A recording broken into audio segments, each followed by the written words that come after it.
Hello, I am the Dark Master, and I would like to first apologize for my absence in uploads. But I wished that this video was the best that it could be. Anyway, without further ado, let us begin my new series titled The History of Mississippi.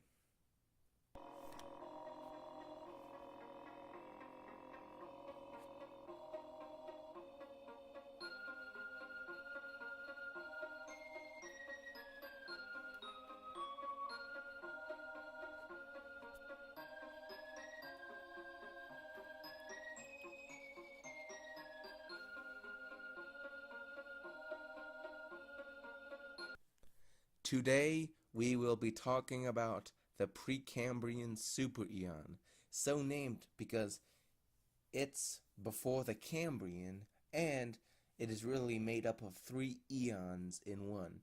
So yeah, there's a lot of time to cover.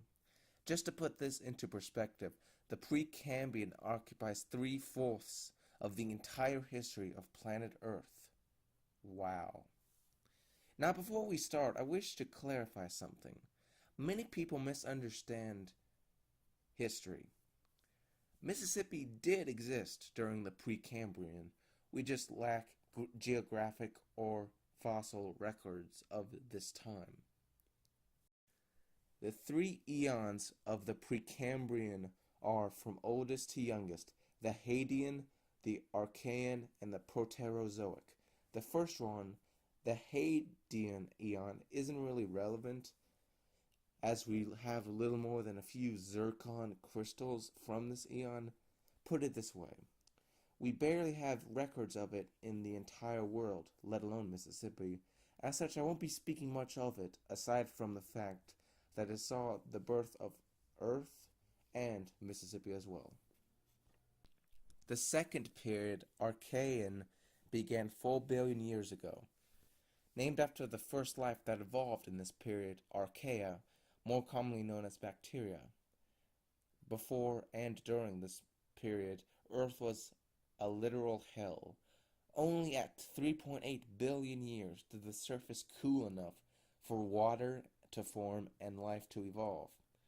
This is also the oldest eon we have rock formations of, many more than the mere zircon crystals of the Hadean. For a while things stayed simple until photosynthesis evolved.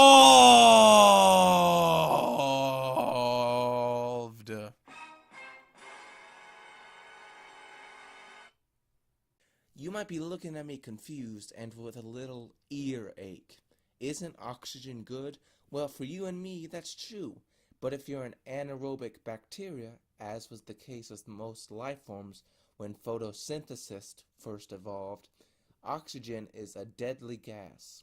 The Great Oxygenation Event, as this event is called, led to the extinction of most life forms at the time.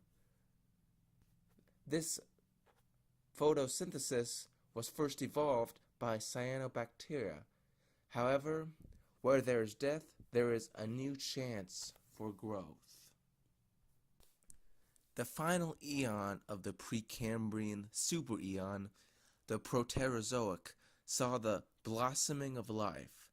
This era saw the emergence of eukaryotes and the first attempts of multicellular life.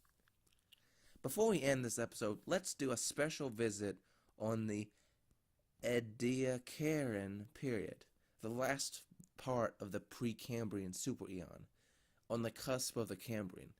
This period is special because it was the first radiation of multicellular life. Not the Cambrian explosion, that happened later. No, this was the Ediacaran life explosion. I'm sorry guys, this word is very hard to pronounce. But yeah, this was an alien world with strange animals that looked more like living quilts or plants than actual life. The animals lacked legs or eyes and could probably barely move. Many people think these weren't even alive, or at least some people do. Some people think they were giant one-celled animals. Anyway, in this time, Mississippi was underwater and probably inhabited by these strange creatures, such as Dickensia. Sadly, this world was not to last.